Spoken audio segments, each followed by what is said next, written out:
You are looking at Julian's pronunciation guide, where we look at how to pronounce better some of the most mispronounced words in the world, like this other curious word. But how do you say what you're looking for today? You're looking at how to pronounce these names and more confusing names, including French names that many mispronounce, and names of famous places in France.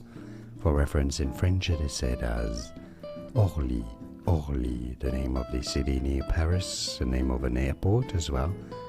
Orly, you could say it in English, Orly, or in French again, Orly. And now you know. More videos for you here to learn more correct pronunciations. Thanks for watching. Here are more videos on how to pronounce more confusing words and names too many mispronounced. Like this video if you found it useful. I appreciate your support. I'll see you soon, and thanks for watching.